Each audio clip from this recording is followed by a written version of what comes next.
Welcome back, everyone, to Heroes and Hooligans. It's Thursday night. That means we're back with Paint and Pendulum. Last time the party got into some pretty heavy action. There was some discussion and then pursuit. Does anyone want to do a recap? I can do a quick recap. If you want, go for it. Cool. Alvera had some pretty ominous dreams and was kind of grumpy. After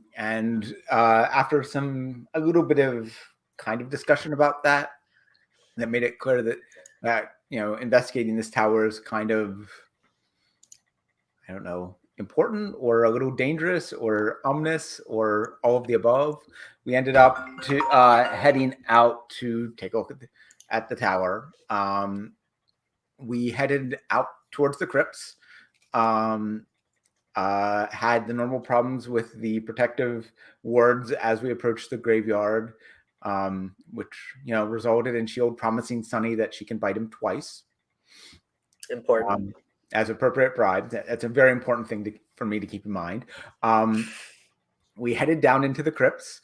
It seemed like the hags weren't around. Well, that didn't really surprise us too much. They basically said that there's no reason they wouldn't go warn him. And so he's probably been mildly warned. We descended down some tunnels that were clearly carved by magic. We started noticing decorative bones pinned to the walls and various arcane symbols and necromantic runes.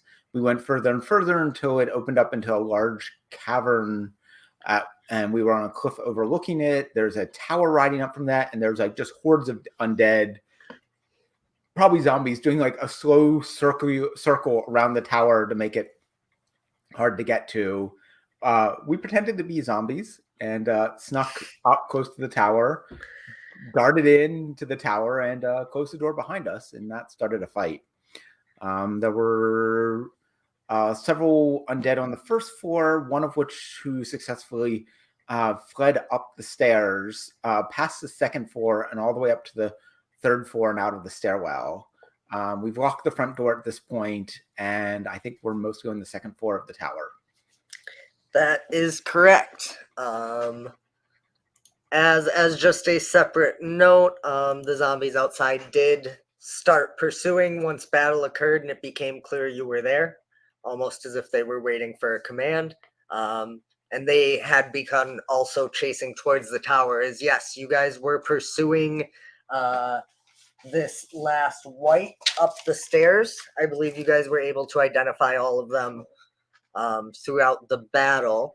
I do still have initiative up, and I believe we were at the top of the round.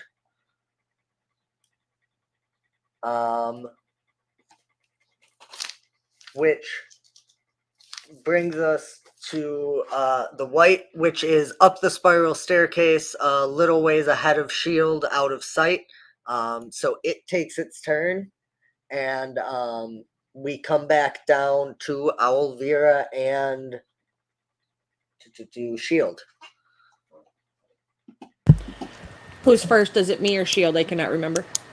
You both rolled a 7, yeah. And that means it's up to you guys. If you guys want to switch each round, it doesn't really make a difference for me. Doesn't matter to me. I think we're still both moving. Is that correct, Shield?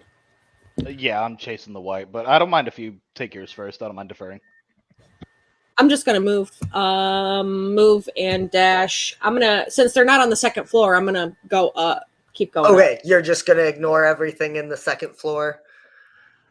Yeah, well, I'll deal with that later when we're not in pursuit. Okay. So, I'm gonna move. So yeah. Here.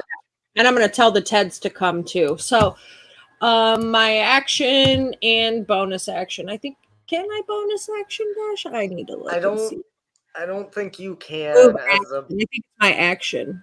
Yeah, it is. Yeah. I'm not even on the right feet. But so yeah, you dash, and yeah, you're just coming up to the third floor at that end. With the spiral stairs, it probably is about 50 to 60 feet between floors.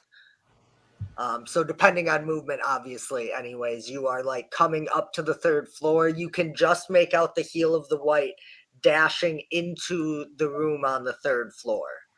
Yeah. So that'll be my action, and my bonus action, I'll just tell the Teds to come on too. But they're stuck, I think, behind Ivy and them, so they'll have to wait. Okay. And then shield.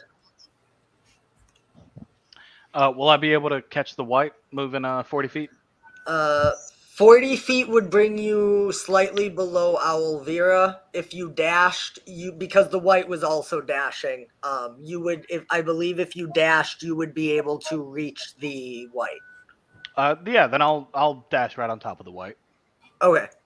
So you dash up and you get up to the landing and turn to dash into the white. I'm not even really, you guys had the same initiative. I don't know that Owlvira necessarily ran past you. You've both kind of just been sprinting. So as you get up to the landing and can fully see, and you do see this white right in front of you, and across the room in a corner, you see another white. And then let me double check here. Yep. On the next to this white on the back of the room, you see what look like very pale, beautiful elves with very long hair hanging over their faces. And with that, we're going to get them in here too on the next round.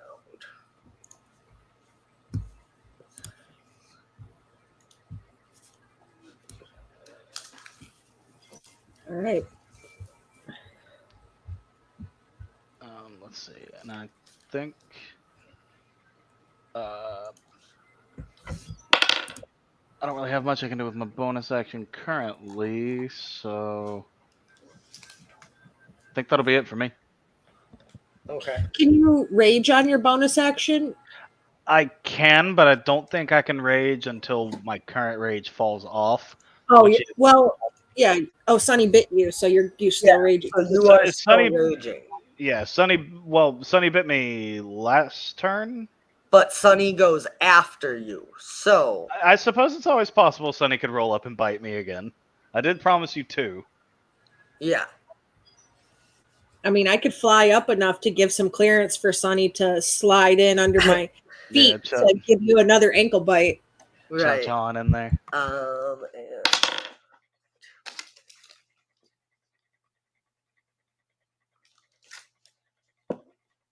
But that'll be it for me. okay. So you get up there and are facing this. Ivy and then Sunny is after Ivy. I believe Ivy had actually still been on the first floor at this point. Yeah, I just moved her token so that way we could see it whenever I had the map up. Definitely. But so she is further behind everyone.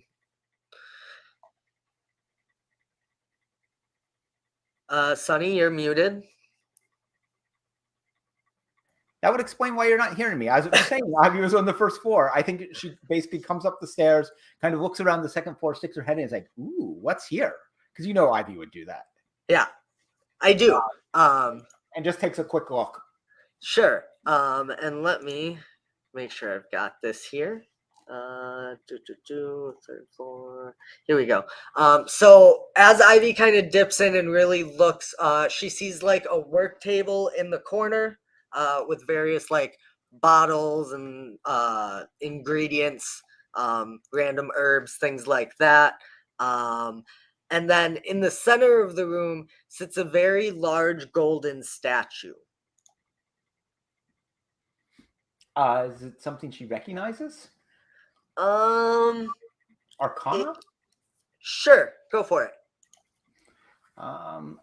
It won't let me roll on her sheet, but I can roll a d20 and I can add her bonus to it. So a 24. Okay. Yeah, she recognizes this as a golden statue of it's some kind of embodiment of like death or the afterlife or undeath. Very, very on brand. Not necessarily, like a god of undeath, but some legendary figure of undead, like, terror. Okay. I think it's like, well, that seems on brand, and then move just whatever movement she has left to start up the stairs to the 3rd floor, because that's where everyone else is. Okay. Which probably ends up with her being roughly where the Teds are. Yeah, she might be. With her full dash, she might be about where you are, because you're Sunny slightly below the 2nd level. So with her full dash and getting there, she probably gets about to where you are. Okay. And then you are next. Yep. I will take a move up, and I think that will not get me really in line to do anything. I don't think I'll be able to see anything with only 35 feet of movement from where I am. Which probably means I dash up behind Shield. Okay. Yeah, they're about somewhere around Alvira. If you so yeah, you're probably like right there. Okay. And anything else? I don't. No one's really injured except Shield a little bit where I bit him, and that doesn't count. Yeah. So I think that's it. Okay. So that brings us back to the top, which starts with the first white, who does not necessarily realize that you have caught up to him and is going to move back over to the other white. Shield, he does move out of your range if you would like to make a opportunity attack. Hiya! That is yes. Let's see. 21, I presume, will hit. It definitely does. Okay, and so that'll be 12 plus.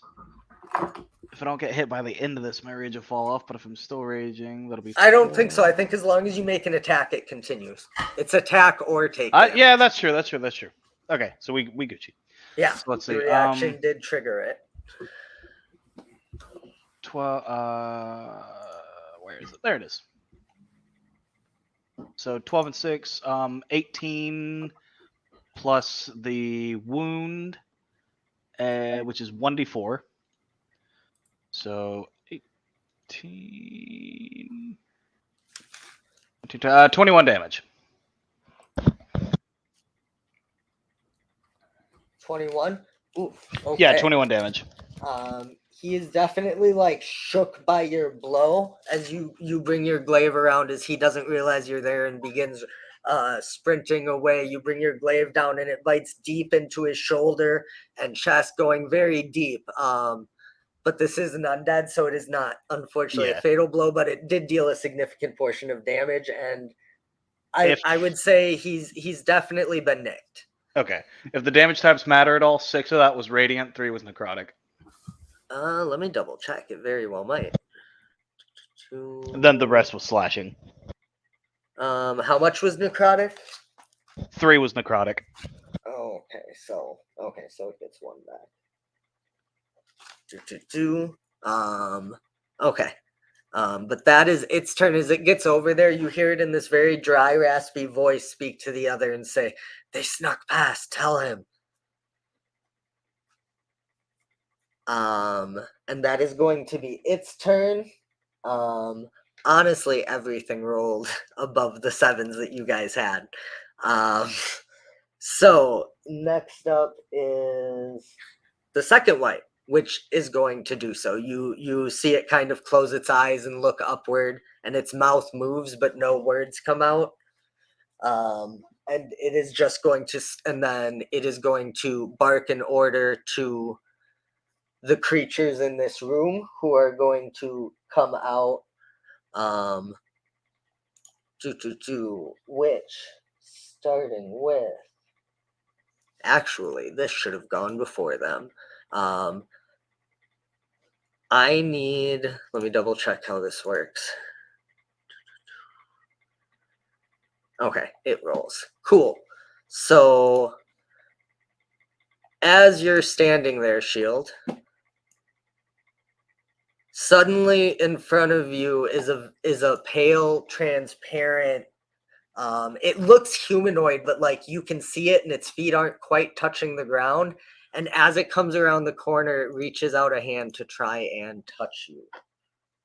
Fantastic.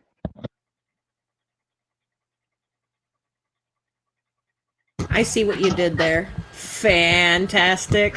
Okay. But Does a 22 hit you? a 22 would in fact hit me. Okay.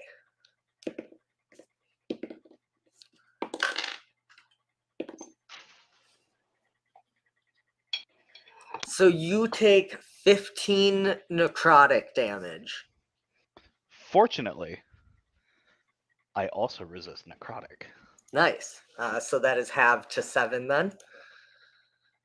As this ghost reaches a hand out and drags it across your chest, and you just feel this, like, you feel your life force being drained as it just drags through you.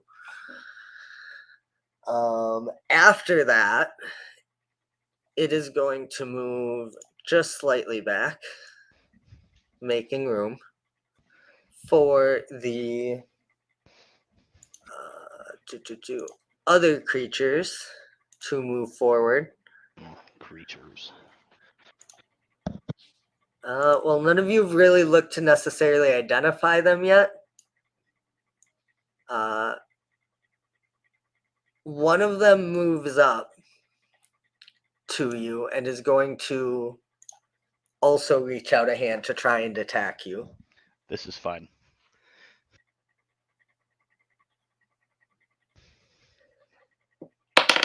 The name's there for a reason. That is a 21. That will also hit. Okay.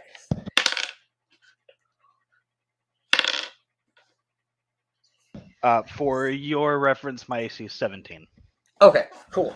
That is 17 necrotic damage, halved to 8. Right? Yeah.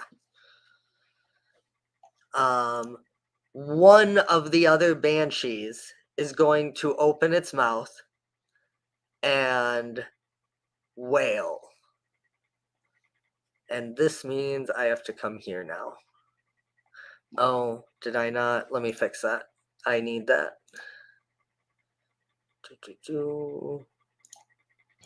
Nothing bad ever happens when a banshee does that. I'm sure it'll be fun.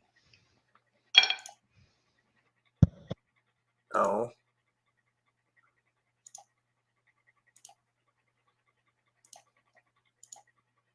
There we go. Yeah.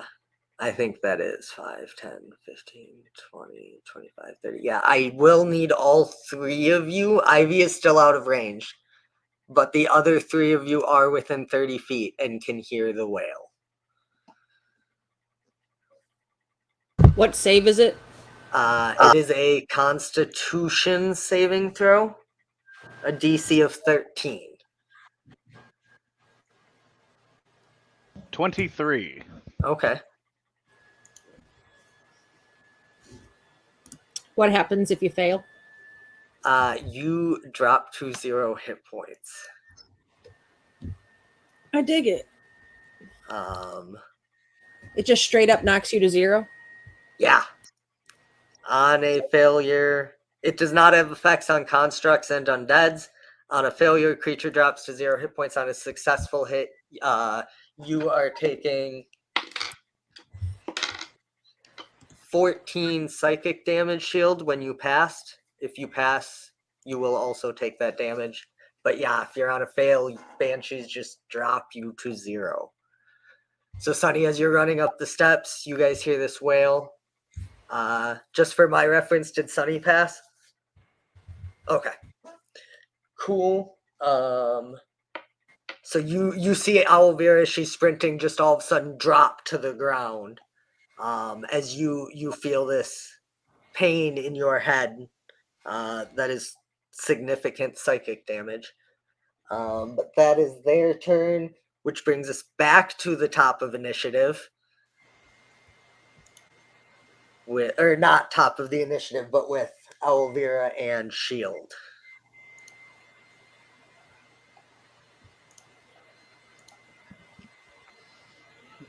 Alvira, do you want to go and roll your save? I failed my save, so I'm dead.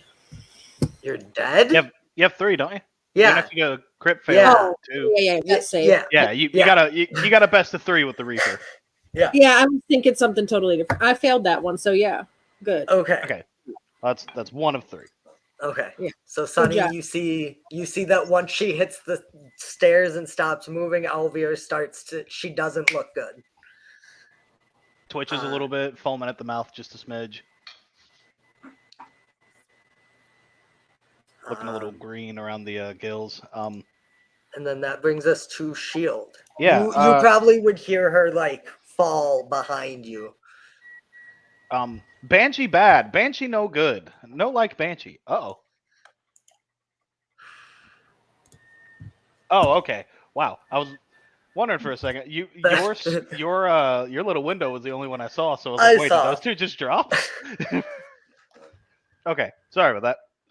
So Banshee no good. Banshee bad. Ooh, Angie.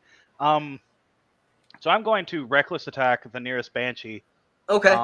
There is the one that attacked you right in front of you. Yeah, the either that one or the one that just howled, whichever one I could proper reach. But either way, it's 14 or 17. Do either of those hit?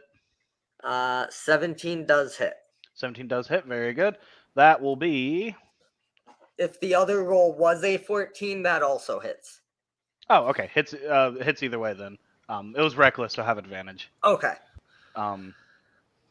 So let me check one thing because I feel like it didn't bump up my rage damage when around now. I should have 3. As someone who is playing a level 9 or 10 barbarian, that is accurate. Yeah, okay, because it's only giving me plus. Oh wait, it's not adding my rage damage at all into my damage total. Okay, because that's just my strength. So 6. So 9 slashing. Okay. And then since it's my first hit of the round, I get Divine Fury. 6 radiant, so whatever 9 plus 6 is. Okay. And then my 1d4 for the wounding, which is 2. So 9 slashing, 6 divine, or 6 radiant, and 2 necrotic. Okay, so 1 necrotic, 9 slashing, and how much was the radiant? 6. Okay. Cool. Thank you. And just to give, so the positioning on Owlbear, are they like standing right in the doorway with me? No, they're probably 5 to 7 feet down the stairs. Like they're in the square next to you, but not fully. I meant the Banshee and the whatever's represented by the elk. There is that a white, I presume. The elk is the Banshee. The other Okay. one is the ghost. Okay. Gotcha. But yes, the Banshee is like standing in the doorway. You could certainly try and force your way through if you would like to.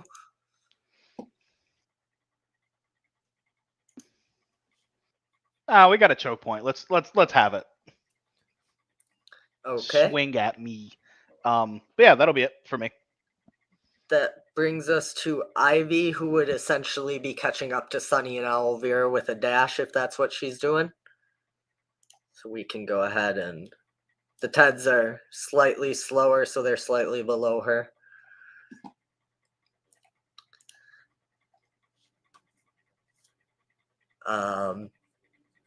Anything else Ivy wants to do? I don't know if she has a bonus action or otherwise it's your turn, Sunny. And you are muted. I don't think there's other things that she would do with a bonus action. I will double check real quick. No. At which point I think Sunny moves, like Sunny's fangs pop out as she looks at Alvira, and then she like shakes her head, steps forward over past Alvira, does a mass healing word at level 3. Okay. Bonus action, and so Alvira is healed for D4 plus 5. As our, what that is. Wow. Anyone else who has taken damage, shield. Yeah. Shield, Sunny, and Alvira are all healed for 6. Okay. And then that was a bonus action. And then Sunny presents her sun talisman and gets a line of sight on everyone and channels. And all and I channel the Radiance of Dawn. Any hostile creature within 30 feet of me that doesn't have total cover needs to make a DC 17 con save. Okay. So I think that's everything. I do believe that, is it within sight or just within range? It is within, I need to be able to see it. Okay, so you said you moved up? Yep. Okay, yeah, if you move up, you could definitely see all of them and do it, and we will get rolling. This may take me a bit. And Shield, you are right. While I'm rolling, we did forget your other attack, so if you would like to take that second attack, you definitely can.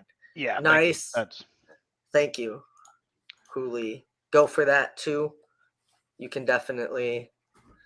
Is that the? It was a minor. It was just a basic healing potion, right? They're level equivalent, so it's 44 plus 4 for us now instead of the 2. Oh, cool. And unless that Banshee's AC is 10, I think I missed anyway. Yeah. Even with advantage? Yeah, because the other one was a 9. Oh, okay. Yeah, unfortunately, your second attack does not hit it as it's kind of recoiling from the first one. Yeah, it's well. 4 to 12 DC 23, or DC 17 for 23 damage, save for half of radiant damage. Okay, so let me double check this quick while I'm doing it, because both of the whites failed. Okay, so it is not done. Okay. So the white that you had hit, Shield, you and Sunny see that one like go down to one knee for a second and then stand up. It is like very visibly barely holding itself together. The other one also takes significant damage. Let me double check this. Yeah. The other one looks significantly injured. One might say it was bloodied. As this radiant light pours into them. So one, two, fails. Okay.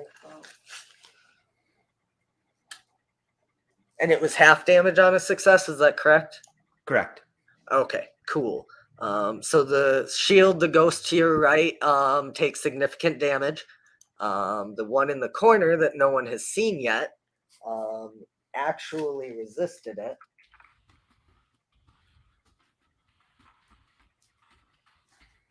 So half of that would be the 11. So 34. So it's still, this light pours into it, harming it. And now we have the 4 banshees.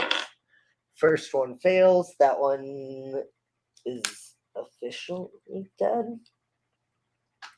No, not quite, but significantly injured.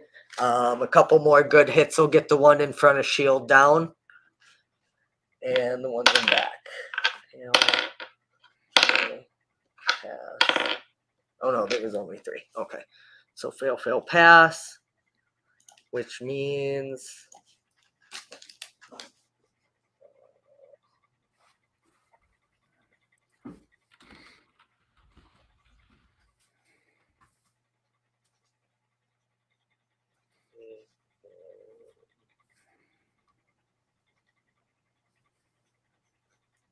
okay. Cool. I apologize about that. So one of the banshees and one of the ghosts passed. The ghost that passed, no one can really see right now, but all of the other creatures are just writhing in pain as this radiant light pours down and erupts out of them. All of them looking significantly injured.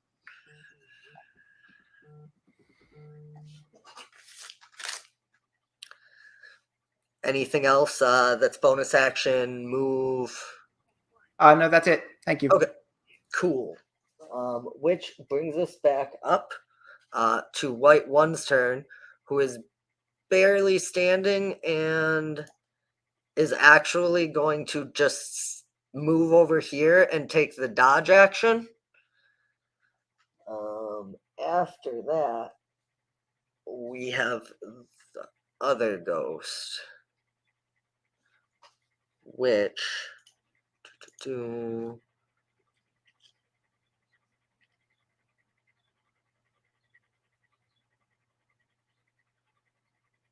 is an action. So it's gonna, no one sees that one.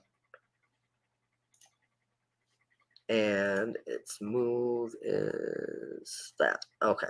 So yeah. No one sees that one.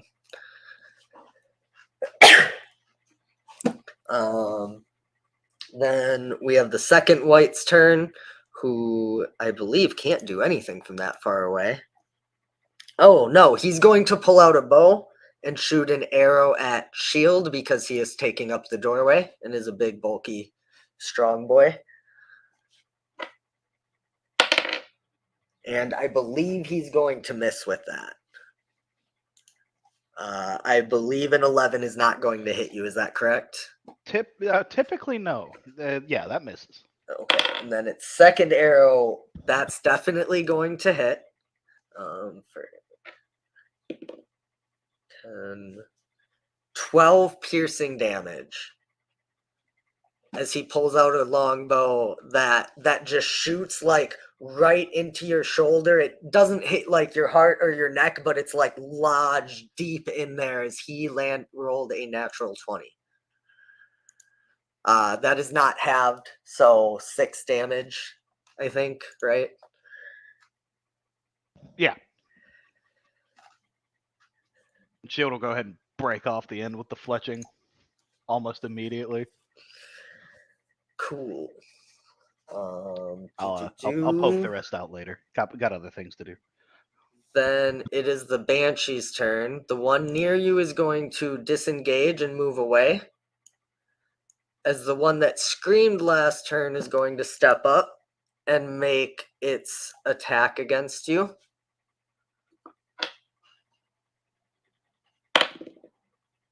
(13) does not hit. You have a 17 AC. So it reaches out, but you know what's coming this time and duck and dodge out of the way so that it can't land its hit. The other ones are just going to chill in the back for now. And then that brings us to Owlvira and Shield. Owlvira, you have gotten 2 sources of healing. Yep, I'm back on my feet. Yep. It's good because I am going to do a thing. Okay. In this back area here, I am going to get where I could see whether I need to move up or over Shield, whatever. Right. But I am going to cast Hunger of Hadar in this area. It is a 20-foot radius sphere. So all this shit will probably everything in the room, but nothing just outside of it. Yeah. So everything in here is so a gateway to the darkness between the stars and the world opens. It is a region infested with dark and unknown horrors. A 20-foot sphere of blackness and bitter cold appears centered on the point within range and lasting for duration, right? Yeah.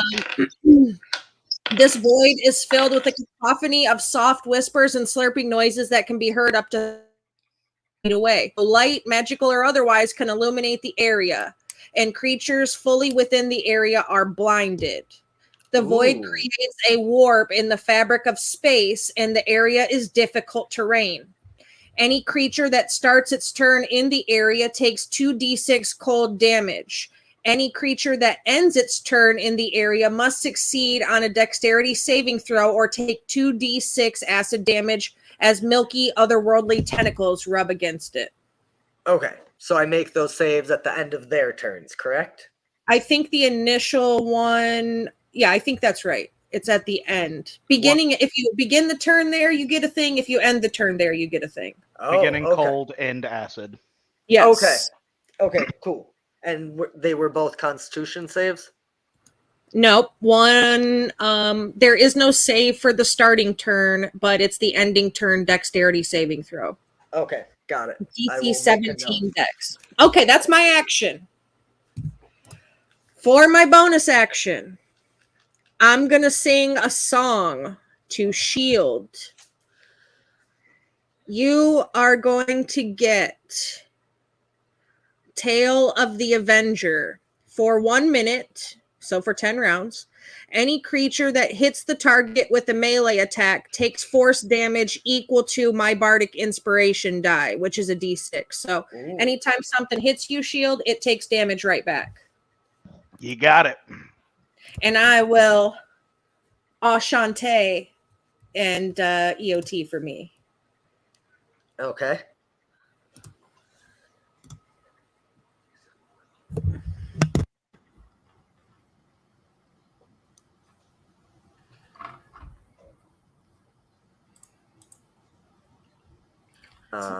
So yeah, that I believe brings us to Shield.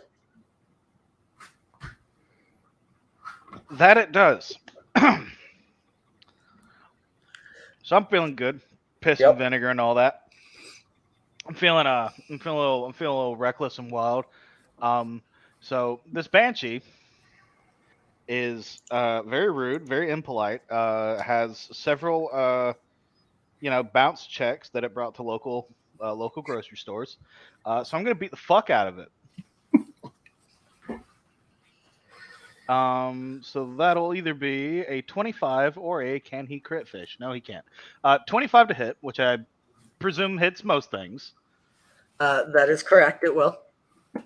Let's see. So 6 and 9 slashing, and because it's my first attack of the turn, I get my fury. So 9 and 9 plus 8, 17, I do believe. Then the 1d4 for the wounding. 17, 20 damage. 4 other, I should have mentioned this before. Yep. 4 other creatures that I've hit, they do have a 1d4 necrotic per turn. Okay. Not entirely impactful against the undead, but it is there. Right. I will note that. It's a DC 15 con to end it, or if they're intelligent enough, a DC 15 wisdom to staunch the wound. Medicine check specifically. Okay, and it was the DC the same for that medicine? Yeah, it's either 15 con or 15 wisdom. It's 15 either way. Okay. Cool.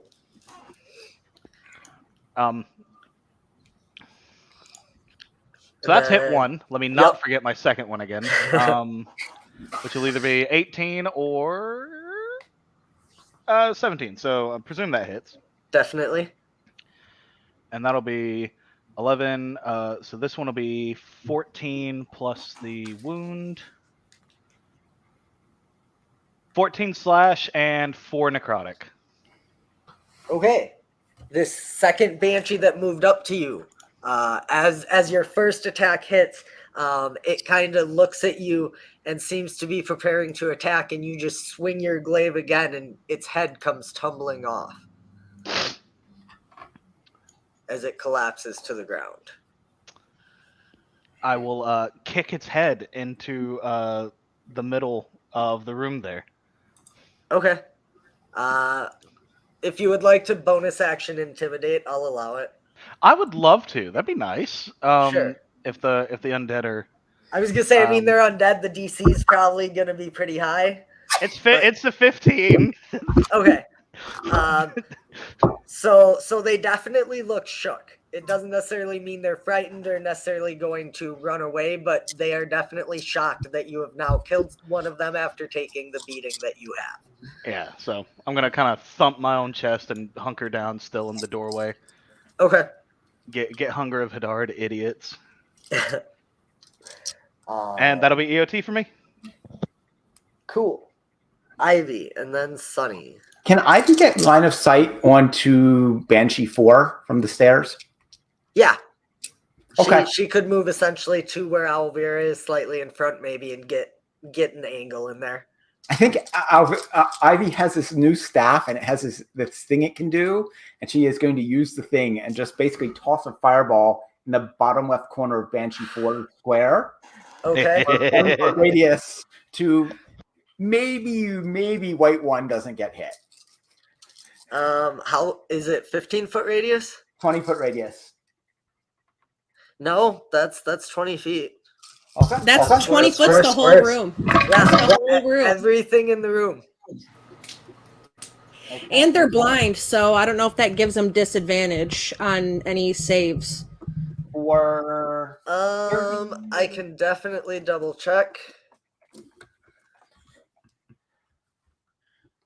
Let me pull up the blind creature. Can't see and automatically fails any ability check that requires that sight. It attack rolls against it have advantage, and it has disadvantage. So no, they'll be making this normal. So it's a DC 15 Dex, and it's Okay. 36 save for half fire. Okay. Did you want to just roll damage now, and I can take the damage off Yeah. as we go? 36. 36. Okay. White One is gone.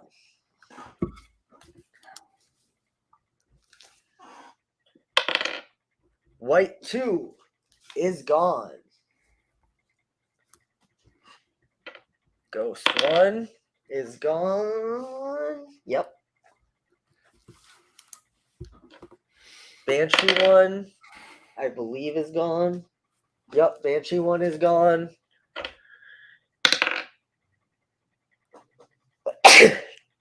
$36. So half is 18. Banshee 3 looks significantly wounded. And excuse me.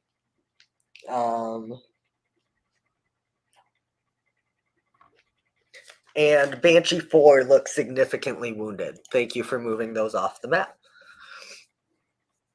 The battlefield, they are very confused, as they are now blinded, and all of a sudden they're just being battered from all angles, and a significant number of them seem to have been turned to ash. You see skeletons on the floor.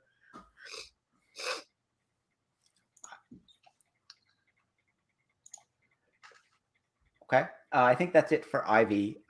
Shield is looking, and for Sunny, Shield is looking significantly injured. I'm decently beat up. I wouldn't say, to borrow the parlance of a different edition, I wouldn't say I'm bloodied, but I've taken some hits. Okay. I don't think. And how injured? And they've all taken something. So they're probably resistant to that. I would probably be more worried about Alvira than me. I think. Yeah. Yep. So for my action, I will Sacred Flame. I guess the creature right in front of us. Oh, okay. Ghost 1. That creature was the first ghost. That one is actually gone. Oh, so we have nothing. There's only 2 banshees left? That is correct, from what you can see. Okay. Well, from what I can see, I will Sacred Flame one of the banshees, which is a Dex 18 versus 14 damage. Sure. Do you have a preference on which one? I will say they both look very beat up. Banshee 3 looks slightly worse. Banshee 3 then. That was what I was going to pick even without that information. Go ahead and roll your damage. 14. 14. Okay. And then I'll do another healing word at level 3 for my spell. And so for min healing again on each of Sunny, Alvera, and Shield for 6. Okay. There's enough people that could use that. Sweet. And that is my actions.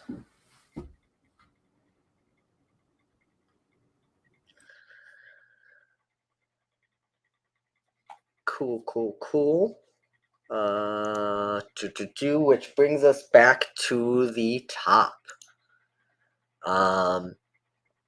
So the banshees kind of look at each other, and then I want to double check this. I want to double check these rules, make sure I don't do something wrong.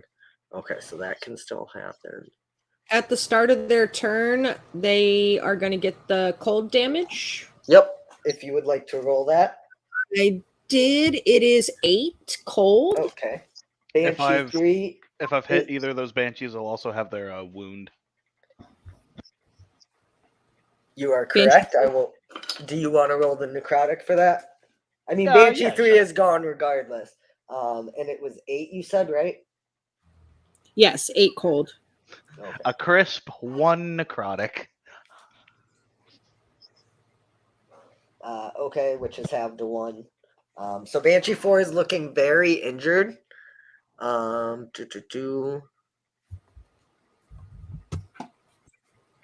she is going to look at Sunny, and I need a, what kind of save is this? As she kind of pulls the hair out of her face, and you see like rotted skin on this very like elvish featured face, like the lips are burned away. Wisdom saving throw.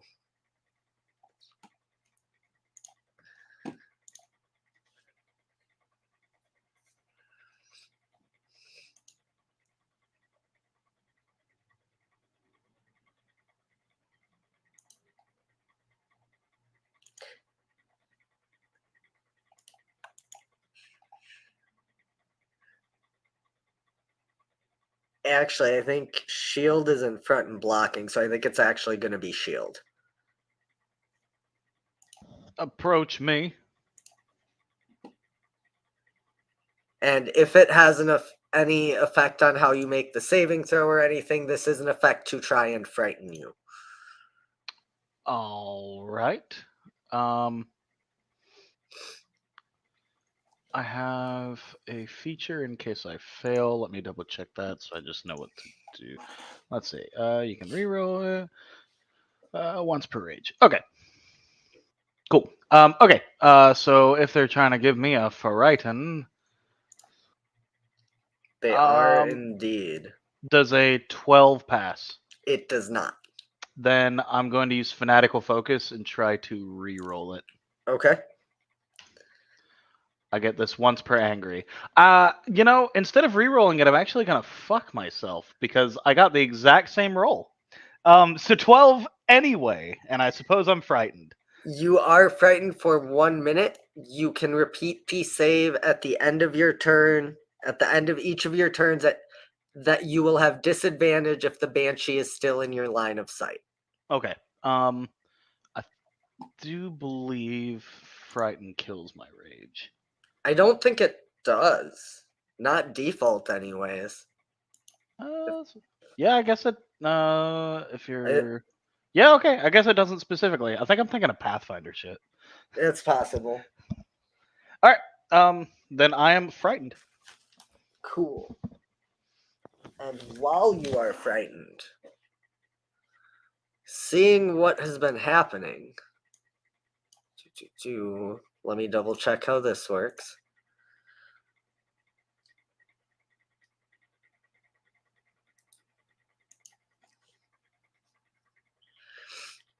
Out of the wall comes floating another ghost that floats in front of you. Well, that's cool. It can take some cold damage too for starting its turn there.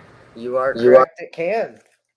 That's still 8. And if the other banshees are done, they get to take that acid damage if they didn't roll their saves. They will indeed fail, 17. and 1 passes. All right, so it's 4 acid.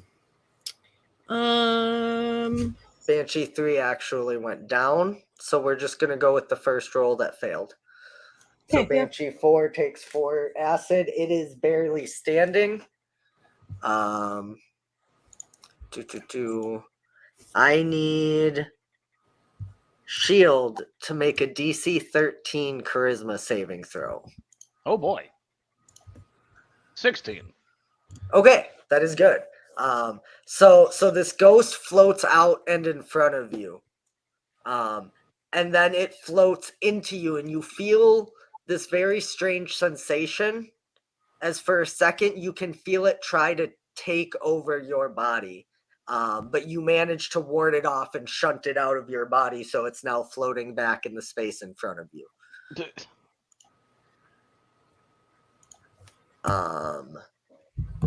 is Ghost, that is Banshees. That brings us back to Olivera. Did your last ghost make my save? It was a dex save. No, it did not. 4 Okay, acid so no, damage. 4 acid. Yeah, great. So I'm not going to do anything that's going to break the concentration I need to hold on that spell. But I will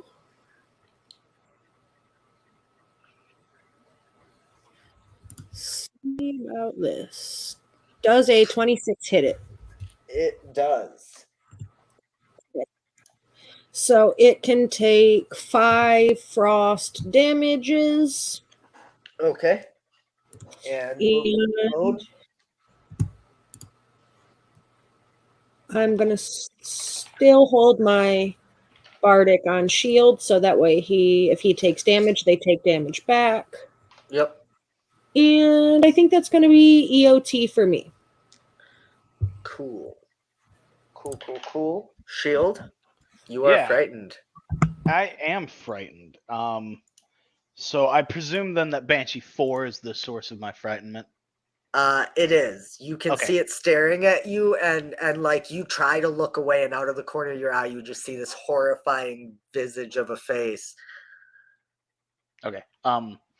Yeah, because I couldn't remember hearing which number it was. So I guess per being frightened, I have to move away. Yes. I will double check the ability. The frightened condition itself does not cause that. Most of the things like turn undead, etc., explicitly say they must spend an action to run away. But from what I'm seeing on here, it does not force you to run away. A frightened creature is disadvantage on ability checks and attack rolls while the source of fear is within line of sight, and you cannot willingly move closer to it, but you do not necessarily have to flee. Okay, then I'll get down to punchies with this ghost. Okay. And I will reckless. So this one's different. Previous reckless attacks, it's been an air of like lack of care of what happens to my mortal flesh. Now it's more kind of like a animal backed into a corner, just lashing out. So attack numero uno is either a 12 or a 10. I presume that neither hits. That is not correct. A 12 will hit. Very good. Elonzi. Then in that case, 9 slashing. Okay. And as my first hit of the turn, get some radiant on that. 9 slashing, 6 radiant, and 4 necrotic. And that is hit number 1. You can stop there. Very good. Because as you bring your glaive solidly through like the entire chest and body of this transparent humanoid spirit in front of you, it just kind of separates and explodes into bands of wisp. You guys really didn't get to see the other one die because it was like fire damage and cold damage that killed it off in the corner, but this one just kind of swirls out and then explodes and disappears. All that is left is the remaining Banshee that you currently cannot move towards. Could I hurl my glaive at him? Or her? I'll allow it. I believe you do actually have disadvantage because I believe Reckless has to be a melee attack. No, any creature that's in that dark black junk of mine in there. Is blinded. You're right. So You have they advantage. cancel. Yeah. It cancels. You're right. So that's normal. Very good. Thank you. You're right. I'm gonna guess an 11 doesn't hit though. 11 just wait, let me double check. This is not the ghost.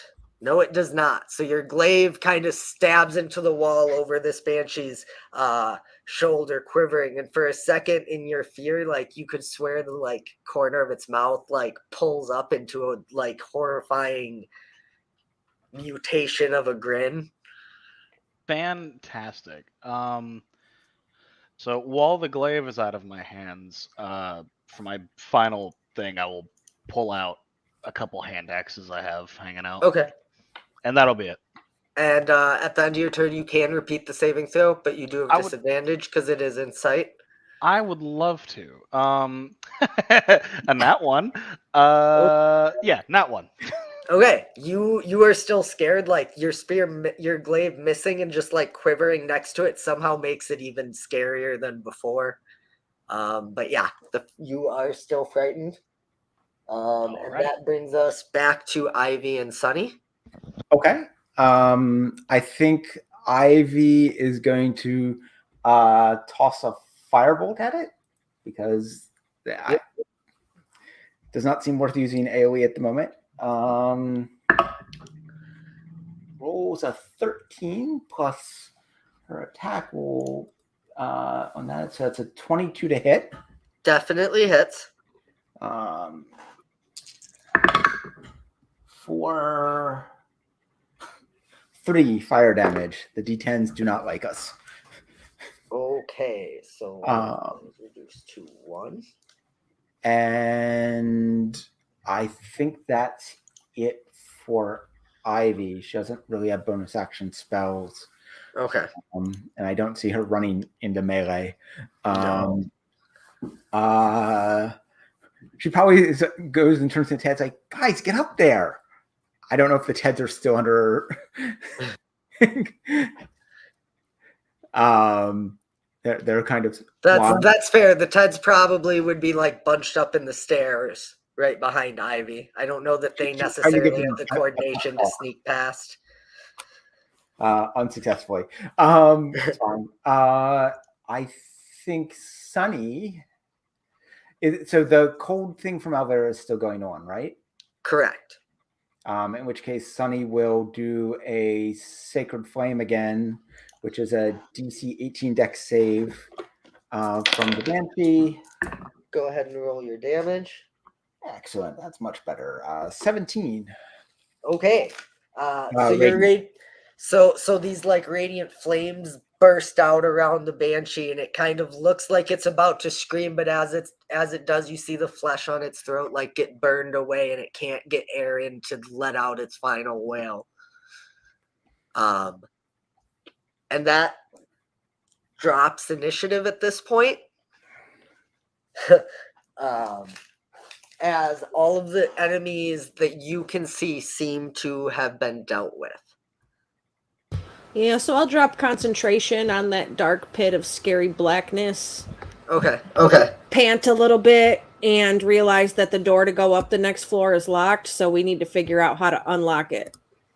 It is not that the stairs do continue onward. It's a map. But the spiral stairs do actually continue onward. Oh, I assumed this here was some sort of puzzle mechanism to unlock this gate to go up. It does seem like some kind of puzzle mechanism, but it seems different. The gate was already down. So it either would raise the gate or have a different function if you would like to investigate further. Well, the other room just had a freaky statue, but this looks like something interesting. Do we think we should investigate it or continue on our way to go smack the next floor of baddies? We're probably losing out on time that they get set up if we poke around too much. Okay, maybe we kill first and poke around later. That makes sense. All right, so up the stairs then. Okay. So you all continue up to the 4th floor. Yeah, we can, if everyone wants to get dragged over here. And before you actually reach the 4th floor, You do see to your right the entry to the 4th floor, which does appear to have like bars again, but again they are lowered. They're about half up, so you could maybe try and like grab them and hop over or something. But before that, you notice that standing before you is a deep 20-foot pit with spikes at the bottom. That this part of the stairs seems to have been removed. As we're going up the stairs, can I toss a Cure Wounds on each of Shield and Alvera? Definitely. Shield gets 7. Alvera gets 11. That's from the staff using 2 charges. Perfect. Thank you. Cool. Do you need more? Nope. Well, no. I'm just a few away from full, so I'll be all right for now. Oh, okay. I'm 19 shy of full, but you could hold on to it in case somebody's. Let me do one more on you. As you wish. Take another 9. I'll take it.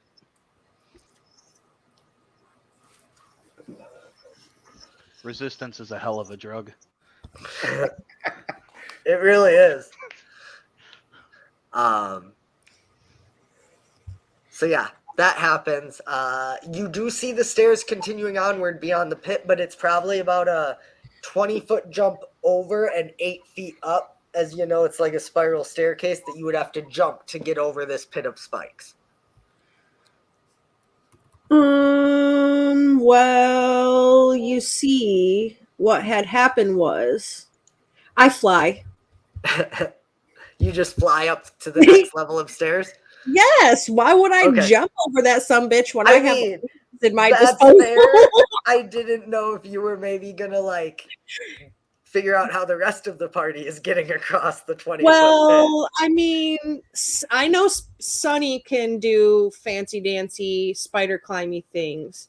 Okay. I wonder if when we get to the pit, friend, I wonder if the floor below the puzzly mechanism covered this pit so you didn't have to jump across it.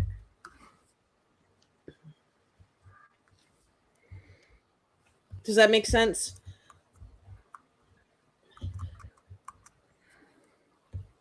Maybe. I mean, I don't think I'm getting the TEDs. Has it been an hour, by the way? Since you made them? Yeah. Probably getting pretty close. You had another, I want to say it was like 20 minutes till you got to the edge of the cavern. You guys have moved decently quickly since then, but there's been a lot of chase and it's probably getting pretty close. Within a few minutes, right? Yeah, probably about 5 or 10 more minutes. So I don't have to worry about the fucking TEDs then. That's fair. Okay. Did they go back to being dead, or did they just stop being under your control? That once the spell dissipates, I'm pretty sure they also kind of like bones clatter back. Piles of bones. Yeah. Okay. Yeah. I do have a thing that can get us across here. I do. All of us.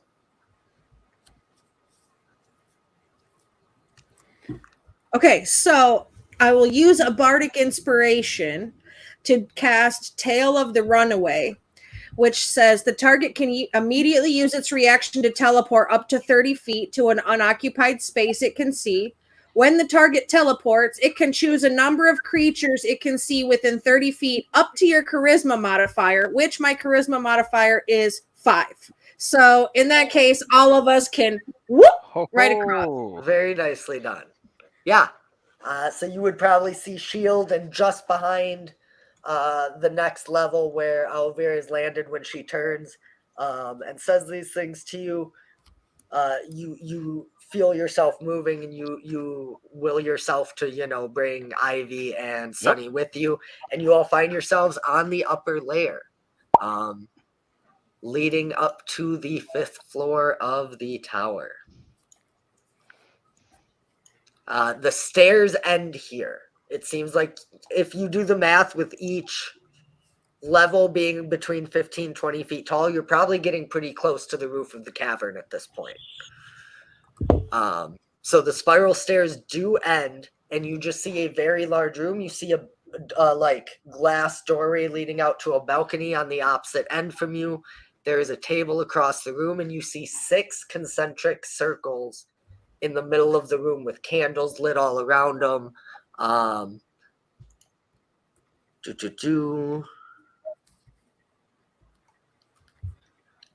You do see, Ivy would probably be able to recognize the candles and the things to be some kind of a magical circle.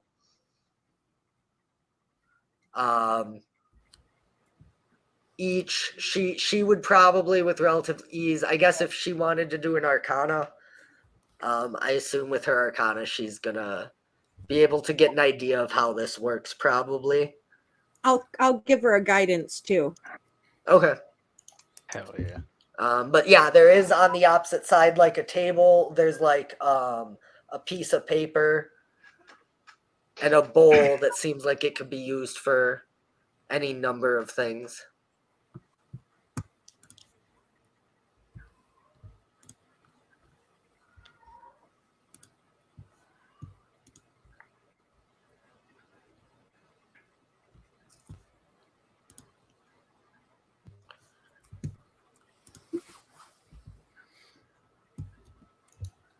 I think looking.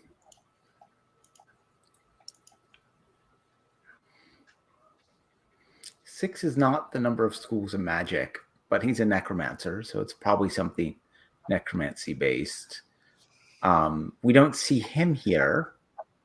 Mm-mm. That is correct. It's not a teleportation circle. No. It is some kind of teleportation circle. I was saying if Ivy wanted to like arcana check to get a little more information, she could. Yep. She will absolutely do that. Or in theory, anyone really. I just figure she knows like teleportation circle and stuff, so it makes sense. I think Sunny will give her guidance. I did. I gave her guidance. Elvira did. Okay, in which case she gets a 21 Arcana check to try to identify what's going on here. So she does identify that this is some kind of teleportation circle. She can't tell necessarily where each of these circles will lead, but she can tell that like they are where the focal point of the magic is. And based on like the runes and the things carved around them, they each go someplace different. Question is it someplace different in that way that where if we attempt to interact with them, we will each end up in someplace different? That is what it seems like. It seems like each circle goes to a different place. I don't think it's beaming us up, Scotty. Is there anything more mundane in the room that Shield could investigate? There is like a table beyond the magic circle, and you can make out what appears to be a piece of paper and a bowl over there. Yeah, let's go have a looky over yonder. Sure. All this magic stuff is above my pay grade.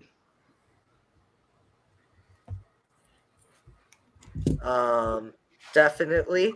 And like I said, it's more of a desk than a table. And there's a piece of paper that seems like it has some kind of a key written on it. And it says, 1 is on the north, furthest from the door. 3 is staying right next door. 2 is opposite 1, and 4 left from 1. 7 is ready to leave, and 6 lies opposite 3. So that means there isn't a 5? That is correct. And what I will do, because it will make a difference and help here. Nope, wrong place. Is I will do this for you guys.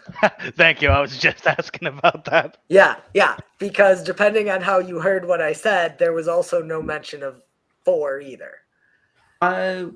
Hey, if I vanish, it's raining so hard here, the trees are shaking. So. Okay. Oh, joy. Yeah. So if I'm gone,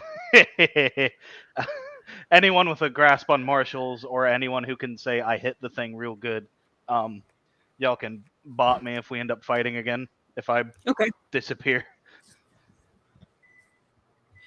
3 is staying right next door. So I wrote down an ordering. I think maybe they're in. If you go clockwise, starting from the one straight north, which is 137264. North furthest from the door. Oh wait, one is no, I'm wrong. Because if north is one is further, one is on the north furthest from the door. That says north is. So maybe top. Yeah, left corner. mine is wrong. Mine is wrong. 2 is opposite. Okay, hang on. So So 2 is opposite 1. 3 is staying right next to the door, but then 2 can't be opposite 1. Well, so shield is essentially where the door to this floor is. Oh, so it's not the stairs down. Because Oh no, I lied. Ivy is. So That this would- is that would make sense. that is not what I want. I I want one this. is from the north, furthest from the door. 3 So is, one is furthest from the door. Is that here? maybe because that's north because it's on the like top half, and it's also further from the door than either of these two. Yeah, because let's see. Wait a minute. Does anyone have a compass?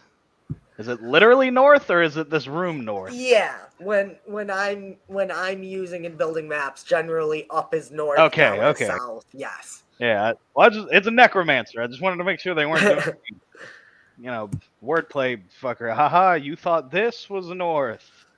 Fool. 1 Okay. Anyway. and 4 left from.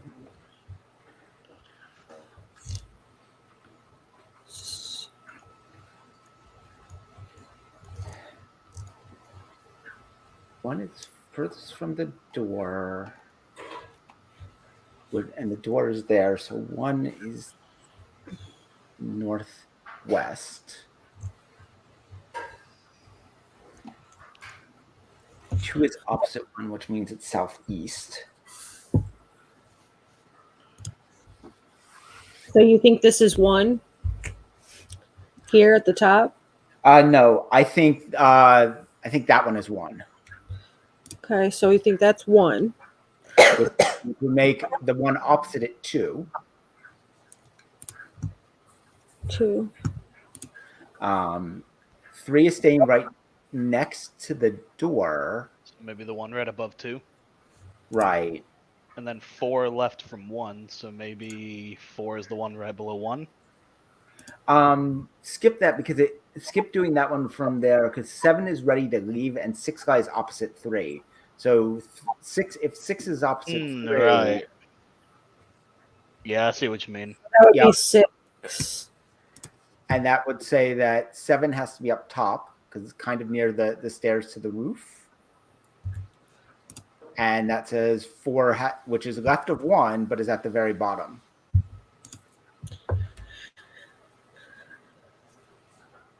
And now that we have these numbers, what do we do with them? I was just gonna say, and we figured out. I will say you guys did get the puzzle right. If anyone would like to give me some kind of base intelligence check, Oh, that would be Ivy. You are can see through a certainly familiar, welcome can't to. you? Want to check a familiar in there, see what happens? Ivy gets a 12. I got a 14. Okay. Cool. Were Shield or Sunny doing one, or just those two? Shield will hang out on this one. Okay. Yeah. Sunny's inclined to let the people who are smart actually do smart things. Shield Okay, will definitely keep an eye on the door. But So there's not really any sign anywhere that gives a clear indication for certain, but both you and Ivy with those rolls can think maybe it's to floor numbers. Maybe it's just labeling random destinations, but it is a wizard. There's probably some kind of code, and being in a tower, you're not entirely sure what else they could be. And that would make sense for there not being a 5 because we are 1-5. So the question is, do we go to 6 or 7? Because we've been through 1 through 4. Yes, but also, isn't there stairs in here that go up a floor? Isn't that what this is? Right? There is not. No. Oh, okay. No. Okay, cool. So, yeah. So we 6 our way up to the next floor. Sounds like a plan. Cool. I'll send Batty White first. Okay. Yeah, chuck around to see what happens. So what you notice is that it doesn't happen right away. Like, you send Batty White to sit on the circle numbered 6, and she kind of flies down and sits there and looks around. And after about 30 seconds, suddenly the circle like glows with this bright white light, and you kind of have to turn away. And when you look back, Batty White is gone. Cool. What does Batty see on the 6th floor? Batty sees a hallway with iron doors. There is an iron door at the end, and there is a staircase right next to her going up to the next level. There is not a map for the 6th floor. Okay. But so Batty probably wouldn't necessarily make the connection, but I believe with a familiar, you can look through it or communicate. So, if you guys communicate, you could probably theorize this seems to be some sort of dungeon. So it's kind of like one hallway with there's 4 iron doors, 2 on either side, and then 1 on the opposite end. So theoretically, we can skip 6 and go straight to 7. You certainly could. Well, I say we go straight to 7, or Kick and Tail isn't my middle name. Okay. Yeah, let's send it. Yeah, I'll just have Batty go up the stairs to the next floor to meet us there, and we'll go to 7. Is that? And I guess that's. Huh? Is that this? That is the loft. The 7th floor is the loft. Oh yeah. Okay. I mean, as soon as Lift gets on trails, the better. So here's the question though. Batty flew up there. Yes. Because there was no way to get from 6 back down to 5. Right. So she went up those stairs and comes out and sees this loft. And standing opposite her, she sees a man wearing some very oddly, some very fine-looking robes. He has a full head mask. He has blue gloves.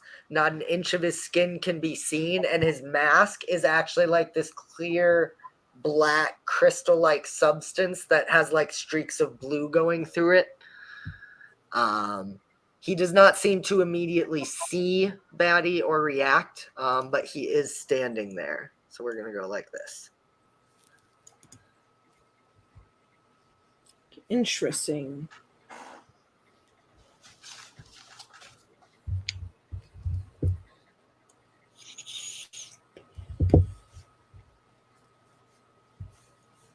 So if we teleport in, where does that land us?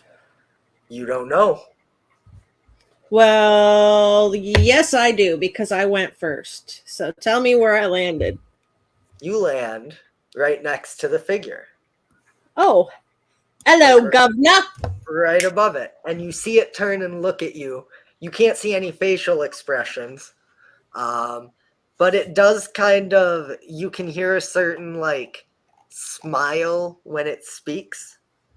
Let me find it. I had this in a different part of my notes. I apologize. That's okay. It can't see my face here because I got a sparkly mask on. I had heard you might be coming. Now that you're here, I don't even know who you are. So tell me, why are you so eager to pass on to the next life?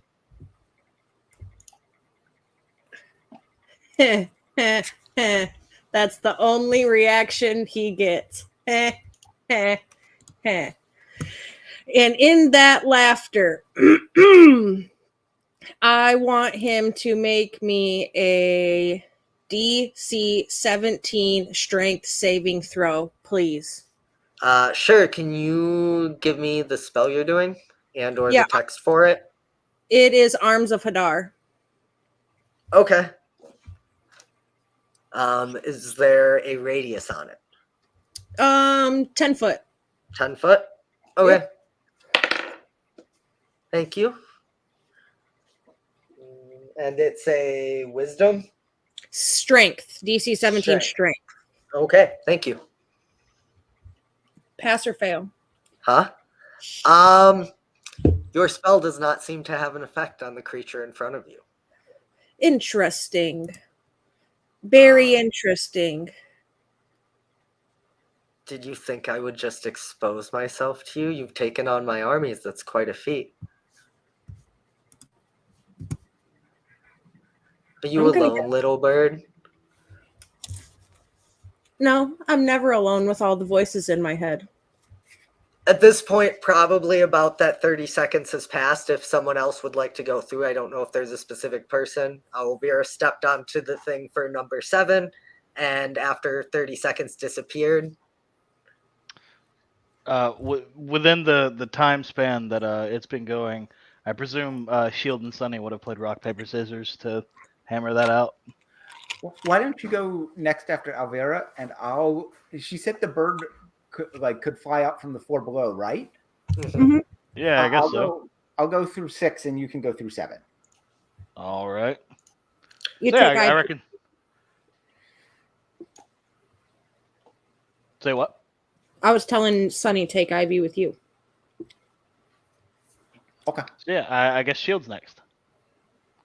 Okay, so Shield, you pop in right behind Elvira. I appreciate the pop noise. Sunny, did you say you were going to 6 and then going to take the stairs?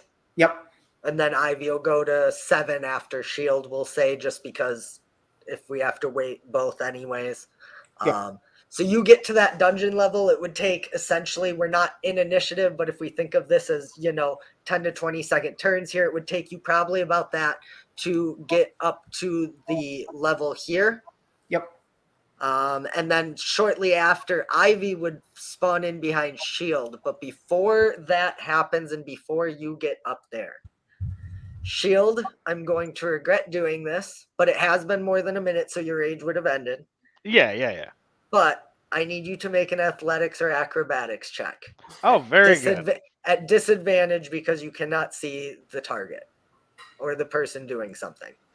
It's either an 18 or a 23, so 18. Oof. Okay.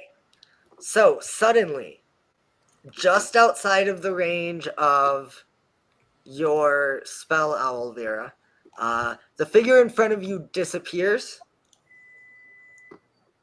And Shield, you feel, I'm not going to say extremely weak, but compared to you, very weak hands grip your shoulders and try to hurl you over the center, this railing over this hole in the center of this loft. We're right next to each other, right? You are. Counter grab. Ooh, okay. And I'll rage for it. I'll allow it. Because I don't appreciate being grabbed when I enter a room. And this is kind of like as you're coming up, Sunny, and as Ivy pops up behind the figure here. So you can go ahead and give me your athletics at advantage.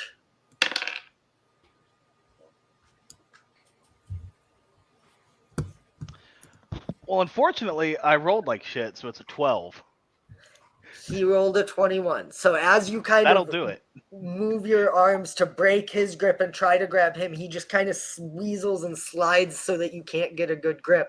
As Ivy pops in behind him, Sunny comes up the stairs, and I am going to ask everyone to roll initiative. What I will say is at this point, I don't think it's been particularly long. That being said, I'm kind of sad Ivy's not here. Sunny, can you give me an overall charisma check for Ivy as she appears in? Sure. All of my rolls at advantage really love being the exact same thing. So a charisma check for Ivy.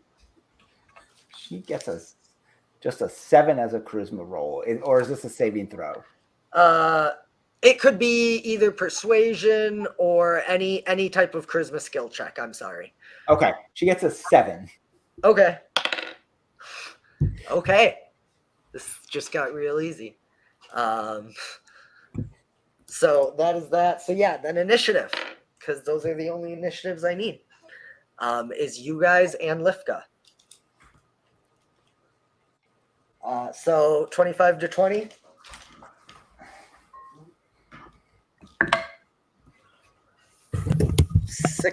or 15 to 19. What was that, Alvira? You're muted. She Alvira. appears to be muted, but Alvira has a Yeah. 22. 22. 22. Okay. Shield has a 19 as well. I did hear Shield. Neither Sunny or Ivy got above a 15. Okay. So that is that. Sonny, I think your dice are drinking haterade this evening. And what did Sunny and Ivy get? Sunny got a 9 and Ivy got a 3. Okay. Ooh.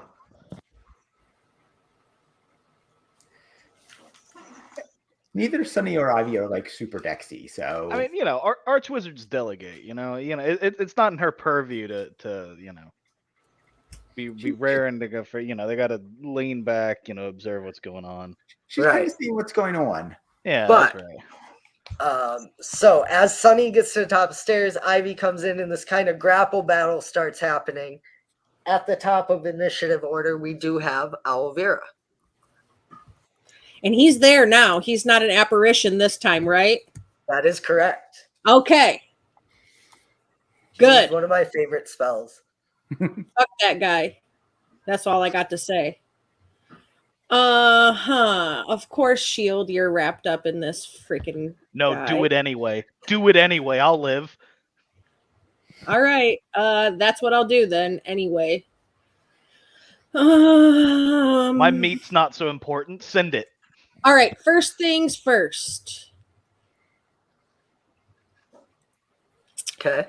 I would like from him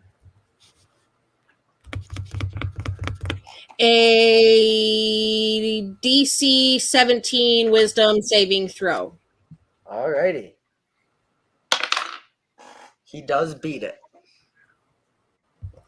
Okay, I don't think it's half damage. Was it a cantrip? No, it is bardic. It's one of my bardic things. Oh, okay. I have Okay. no idea then. For a freaking wizard, he seemed to be like he was all rightly strong, even though he shouldn't be. So I will, for my spell, I will cast Bane on him.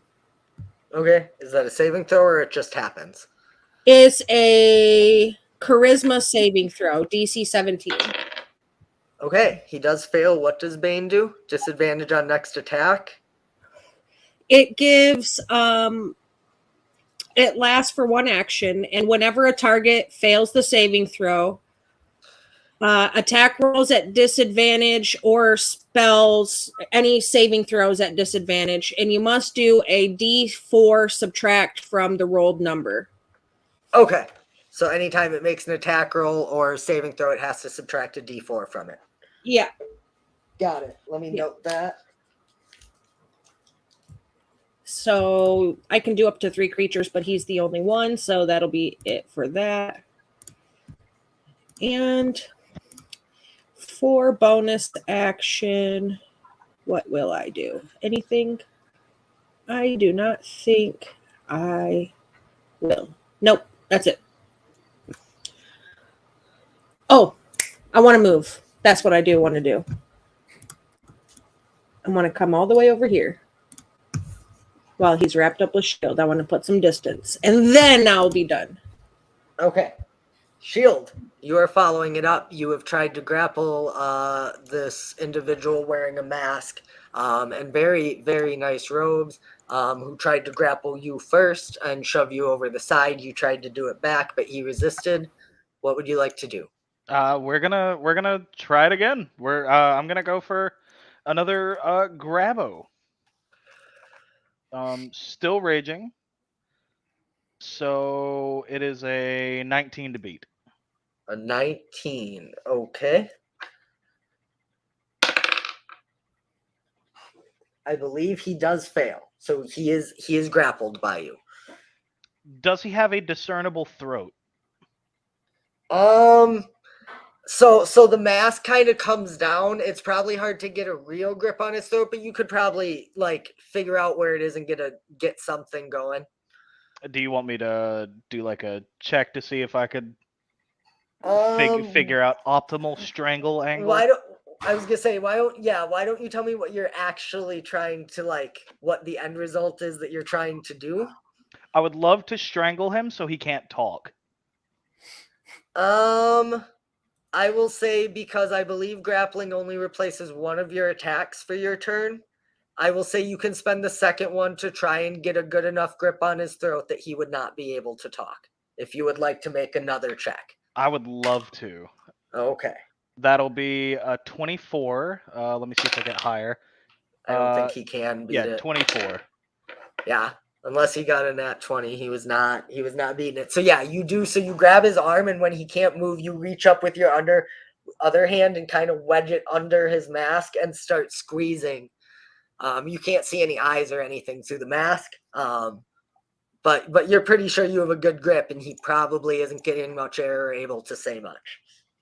Very good.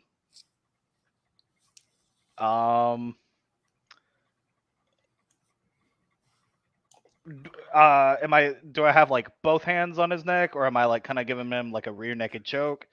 Would I be able to peel the mask off while we're already this close?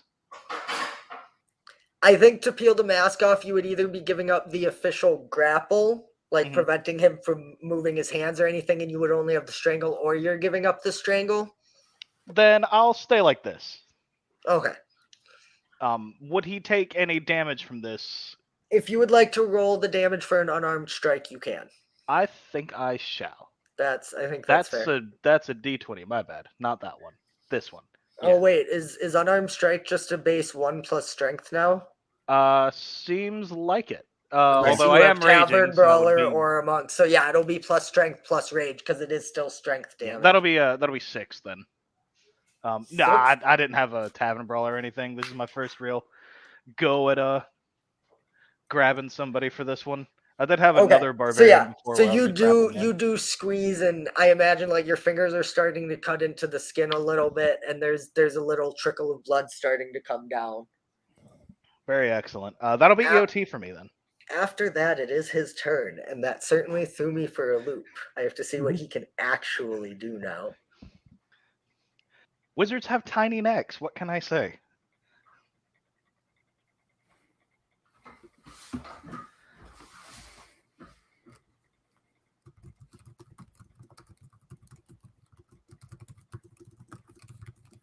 Good to know that's still available. Okay, that's available.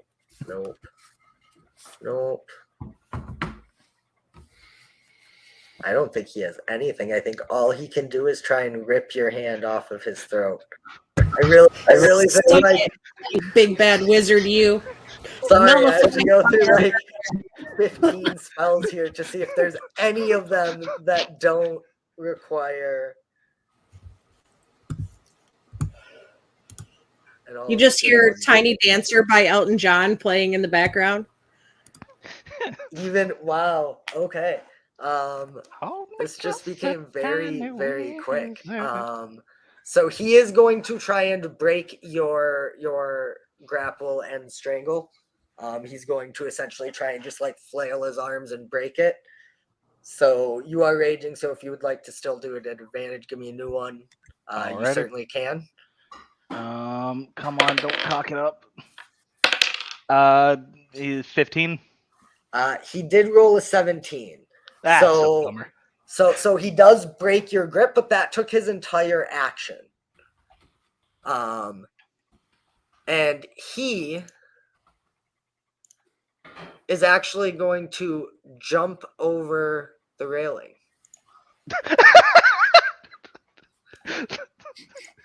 Nope. Goodbye. Not dealing with that.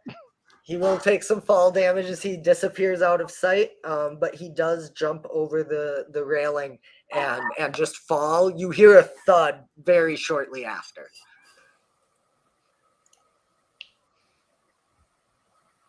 And then you would hear the thudding of feet. Understood.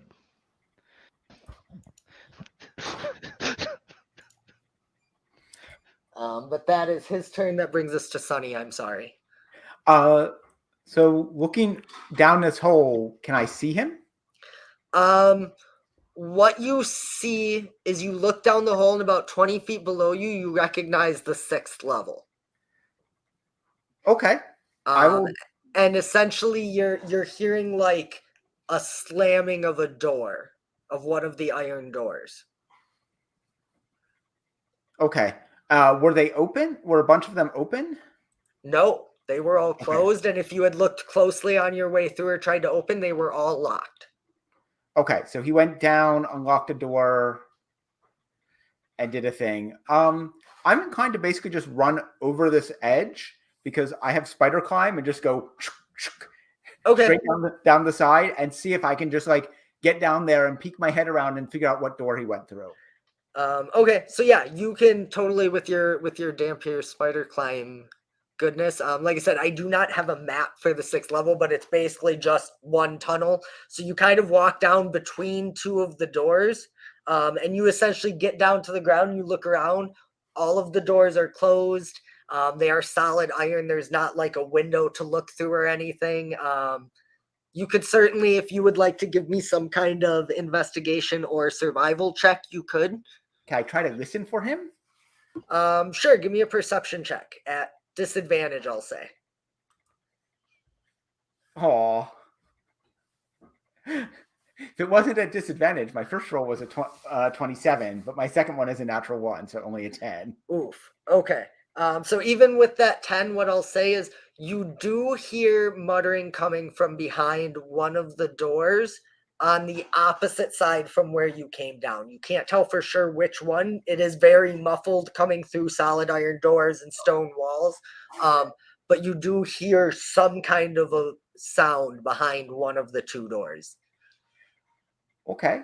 I don't think I have anything useful I can do through an iron door, and there seem to be multiple of them, and opening heavy things is not really my specialty. So I'm going to cast a spell on myself. That I'm going to cast Sanctuary on myself and see if I can, figure out which one of the doors it is as I wait for everyone else to catch up.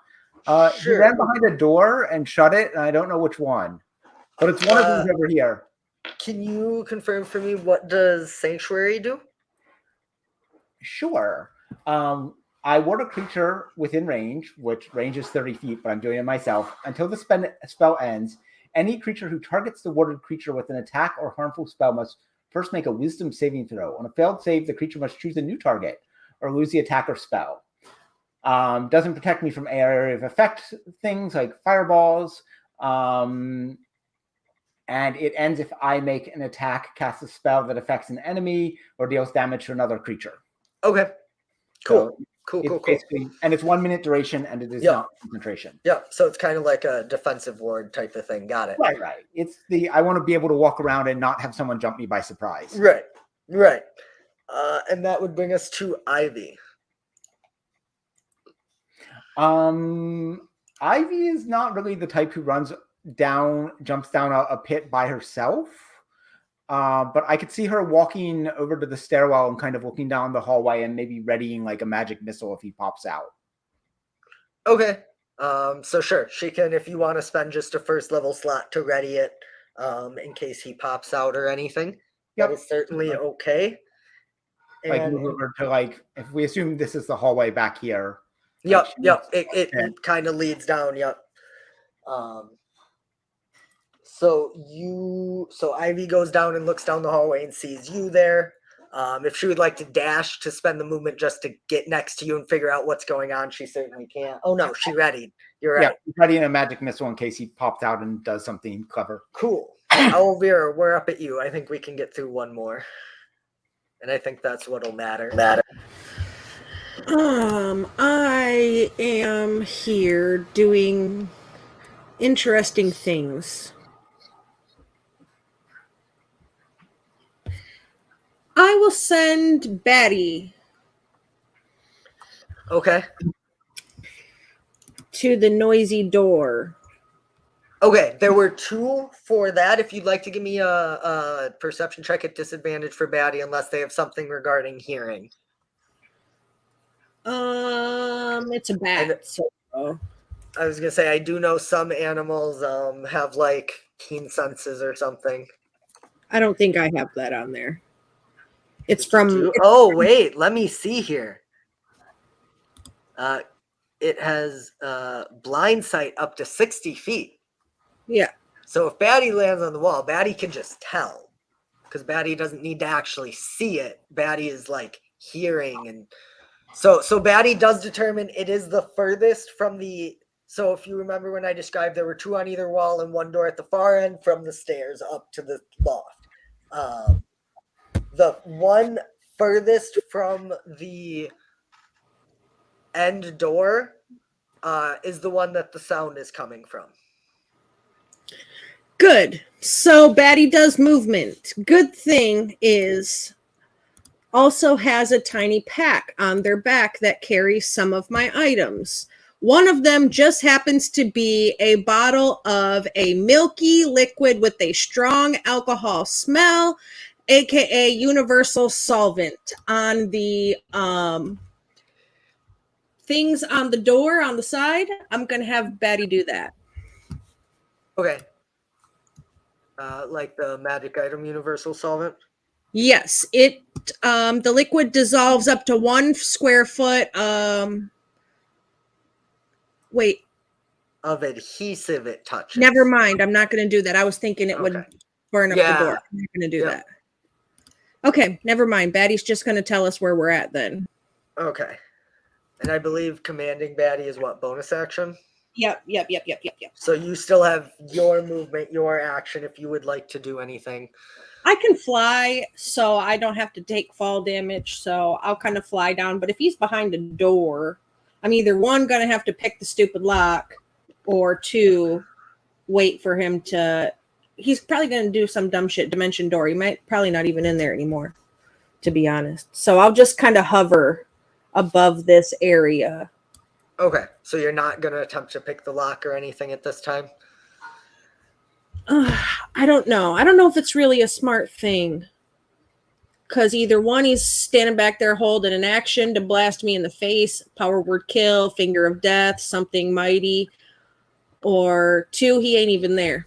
So I'll just send Batty to identify him, and then I'll come down to where I can kind of float in between the places and see Shield if I look up and Sunny if I look down. Okay. Definitely. So that is Elvira's turn. Shield, you're up.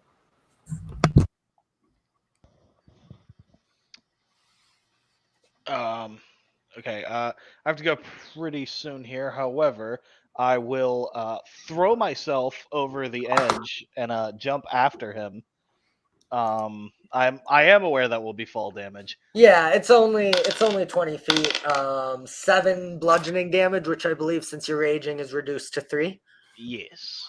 As you fall to the ground in the hallway, you see Sunny next to you, Ivy kind of at the end of the hall, and you fall past Elvira, kind of flapping her wings and hovering 10 or 15 feet off the ground just below the loft level.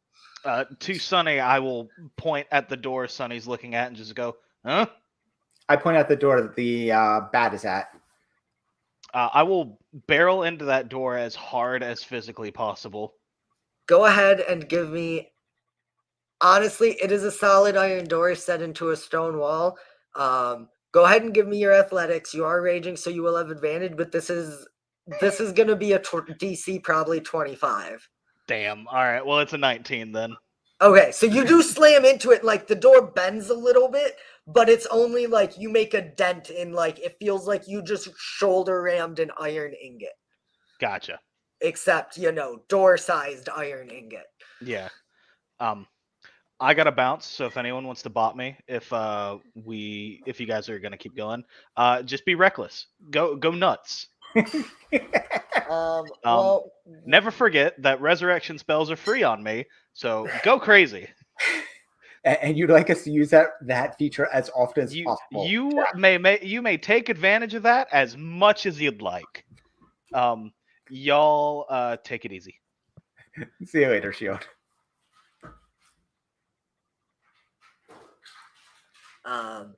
That brings us to Lifka's turn.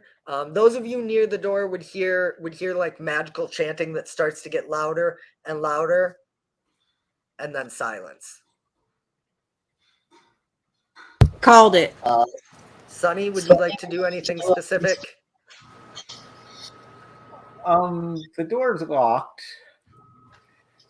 I kind of looked at Shield. I was like, I was expecting you to open it already. Alvera, can you pick the lock? He's either in there ready for us or he's gotten away. Actually, I just listened to make sure he didn't dim door or misty step down a floor or something. I realize it's a hard perception check, but I'll try it. Definitely. You can certainly, it would be the equivalent of trying to listen through walls or something, so it will be at disadvantage, but you can certainly do that. And yeah, if Alvira wants to try to pick the lock of the door he was in, that is a DC 17 for your reference. Okay, my with disadvantage is a 27. Okay, nice. You don't hear,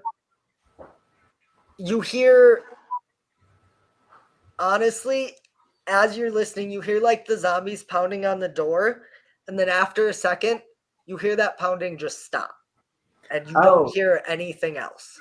Guys, he went outside and is with the zombies because he just told him to do something. Well, we took his tower. Now we can't leave. Awesome. So now we get to go fight him outside with the Black Parade. You guys are not sure. Did you roll a lockpick, Alvera? No, I hadn't. I didn't know it was back at my turn yet. Oh yeah, I mean, you guys are entirely correct. Based on that, he did seem to go somewhere. And in theory, after Sunny is Ivy and then you. So if you wanted to, try and pick the lock, you certainly can. There's no immediate threat at this moment. And we are getting pretty close to the end of what I had planned. 19, I got. 19? Okay, so you do open the door, and yes, you do swing it open, and you don't see him.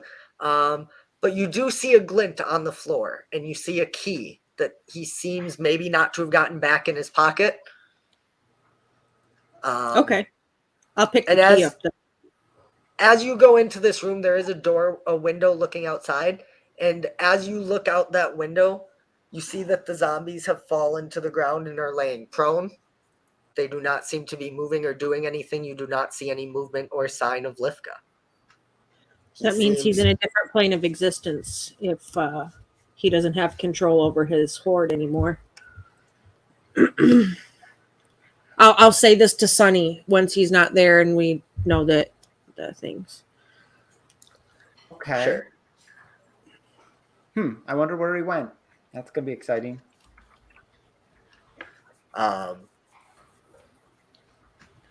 Yeah. I did see Shield's message, and I don't have a ton more planned. If you guys wanted to, explore the dungeons or anything, like I said, it does seem like he might have dropped the key to the doors to the dungeon. But it seems that you guys sneaking past his hordes and his enemies has made him, without really knowing much about you, recognize you as a serious threat, especially when without magic you instantly found a way to cut him off from all of his spells. Yeah. So if you guys would like to end there, you can. It feels like it would make sense for us to go through the tower, but just doing like like probably Ivy most likely is going looking for any papers or arcane writings, Sure. that kind of thing. Sunny will help search, but is basically just handing stuff to Ivy and to Alvera. Sure. So real quick, I can just kind of run through for each of you. The second floor had a large gold statue, and just like a table in the corner with some candles on it. The third floor had that mechanism with 3 colored rings on it. There's a red, blue, and green. And if you look in one of the whites pockets, aside from their weapons and things, as you guys are looking around, you find a note that says, let me double check here. BGGBR. Sounds like colors. Blue, green, green, blue, red. BGGBR. Yes. Third floor, where the color pits were, probably that puzzle. Yep. Well, yeah, that's where you had fought the white. So that's essentially where you would find these things. The fourth floor is a little more dangerous. Once you get past the pit into the fourth floor, it seems to be a very like maze-like small room. It's not larger that you could get lost, but there are several traps in there. The first one isn't hard to see, is a bear trap on the floor, but as you go forward, you would see like swords held onto leather things that are just whirring in a circle, blocking part of the room. So it's just a room full of traps. Unless you're going to try and navigate the traps other than the bear trap that is easily avoidable, you can't tell for sure what's in the room. So once we pass the bear trap, we can see this thing spinning, right? Yes, and you get there, and like I said, it's kind of like this pole that has like swords and pikes and things attached to it that are just spinning, so that anywhere you step, you're gonna get hit by something. I go up a wall and go sideways against the ceiling. Is there like, a foot at the top that I could slip past it? What I will say is you could give me a DC 15 dex save at advantage. Sure, I'll give that a shot. I'm not very good at it, but it might be funny. I roll a natural 20 on the first roll. I'm not even going to fish for better than that. Okay, so you do. You get on there and you manage to find this like small area and get really small and walk over it, and you land down and you can see that the hallway continues forward. You can see like a spinning saw blade in the wall at the end. And you can probably just notice that the wall to the left as you're looking down there ends about 5 feet in front of that blade. So the saw blade is presumably at some height. So again, if I like climb up near the ceiling and I'm basically walking sideways, sure, and just kind of like creeping along the top end of that hallway, well above the saw blade. And yes, I noticed the big spikes on the opposite side of the wall there. Oh no, those you would have climbed over. Those were like bolt holes. Okay. And as you come around, you see a chest at the end of a hallway. Again, there is a saw blade right in front of it spinning. So you would presumably, if you were trying to unlock or open the chest, get cut. But that would be up in this top corner. There's a chest at the end of this maze, Alvera, but I can't unlock it. It's way too heavy to catch. And there's a lot of sharp and pointy and spinning things. So it's a matter of, do you want to try to get through here to get to it? Yeah, I can try. The first thing I want to do is try to freeze the locking mechanism on this spinny thing over here. Okay. I want to shoot it with a ray of frost for 20. Does 20 hit? Okay, it does. What I'll say is it doesn't stop, but they do slow down. I will also give you advantage on the dex if you wanted to try to sneak through during this turn while it's slowed. Yeah, I just want to do that so I can fly over it and not get whacked. Sure, yeah. Like I said, you can definitely. Acrobatics, you said? Dex save at advantage. Okay, dex save at advantage. Wow. Wow. I got a 9 with advantage. With advantage. Okay. So you do make it through. However, as you're going through, you do take where was it? Some damages. Yeah, you do take 4 slashing damages, like a sword cuts into one of your wings as you're coming out, and you kind of roll out into this this tunnel here. Mm-hmm. What's your passive perception, Elvira? My passive perception is 13, but my passive investigation is a 20. Okay. With a passive investigation of 20, you can see what appear to be bolt holes in the side of this wall here, where it looks like 3 spikes.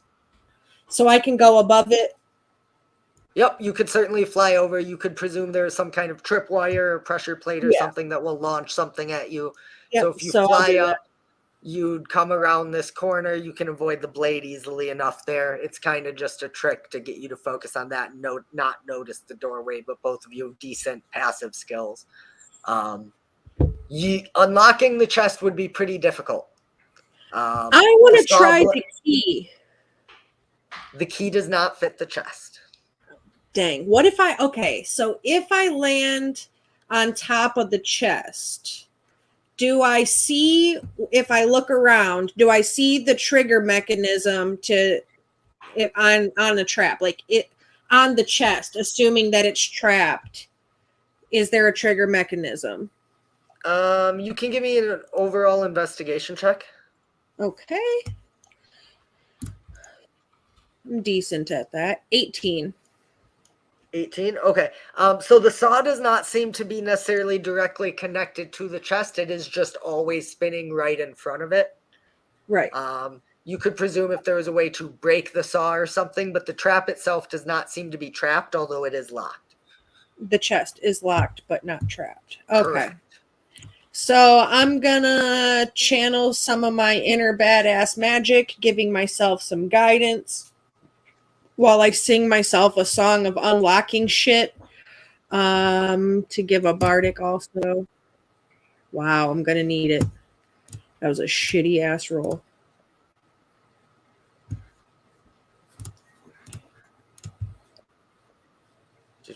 All right. I got 9, 10, 11, 15, which you said difficult means that's probably not unlocking it. No. I meant like standing in front of it is you're going to take damage from the saw blade.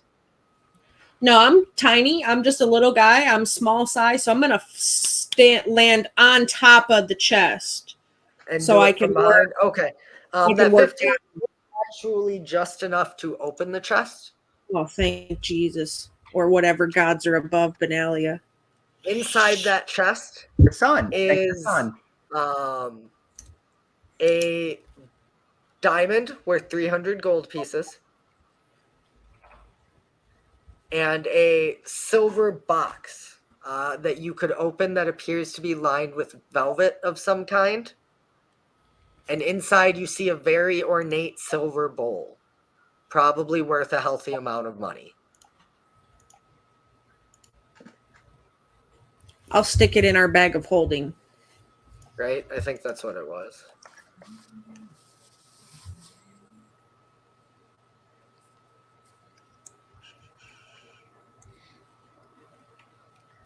Wait, where's the component part? Right? That's what the component was for scrying, right? Right. Yep. Okay. Just wanted to make sure. And let me double check because I think that was all that was in there. That is indeed. Yeah. Great. So you guys have a scrying bowl. You have 1 diamond worth about 300 gold pieces with closer inspection. I'll assume with the Ray of Frost, you guys can probably get through the traps again. Yeah, I got a 22 this time because fuck that thing. So you guys do kind of fly and maneuver your way back through all these traps back here, going up onto the 5th floor and looking a little closer. The 5th floor really didn't have a ton in it. There was those magic circles that teleport you, which brings you back to that the only floor that you didn't really detailedly explore, unless you wanted to go back and explore the second floor or first floor a little more. So we had the third floor puzzle. We had gotten a set of 5 letters in an order that I didn't write down, and then there are like 3 buckets down there that were different colors. I suspect it was like on a table. There were like 3 red tiles. One red, one green, and one blue. Presumably, we touched them in an order. Yeah, blue, green, green, blue, red. Okay, and if you do touch them in that order, part of the floor slides out and a chest slides up. This one is not locked, and inside here, you find 400 gold pieces, 2 potions of healing, 1 potion of greater healing, and a spell scroll. I'll spend 10 minutes to identify the spell scroll. It is a spell scroll of Circle of Death, a 6th level necromancy spell. During all this time, Lifgood does not seem to reappear. You can assume that he has probably fled to some other hideout, as there was quite a bit of ruckus and battle on the way up, and he had time to reconsider his position when others of his allies who may or may not be here did not jump in and join the fight. I wonder if those macaroni bracelets really did buy us some time there. I want you to know they rolled a 2. That was where you rolled that 7 charisma check for Ivy. The 3 hags rolled a 2. So I was like, they like their bracelets and are deciding not to intervene, and he is dying. So he knows that if they want to get in, he's in trouble. He's getting the F out of here. The second floor just had that golden statue, depending on how close you get to it. And investigate is up to you. The first floor just seemed like a basic. There was like a fireplace, a table. And then you've got the key. If you wanted to open the doors to the dungeon, you could certainly do that.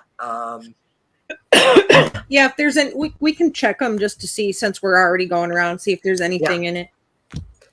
So you do open, you probably start like you've got the one that you picked open, and then you go through and you try the key and it works. It seems to work in each of the dungeon doors, and the ones on the walls open, and then you get to the one at the end and you open it and it's darker than the other holes and you think it's empty. And then you hear clinking as there's some movement at the back. The other ones had like maybe a skeleton hanging in it or were empty. But there does seem to be a figure in the back of this cell. And Sunny and I both have dark vision, don't we? Dark vision, you do. And we will get to that next time. Okay. Perfecto. All right. So that being said, I'll do my fancy pants little stuff. We will run a raid out to one of our friends. Let's see which friend it's going to be. God only knows. Guild Superior. We're going to run over to Guild Superior. And I will take us out with some music. Huzzah.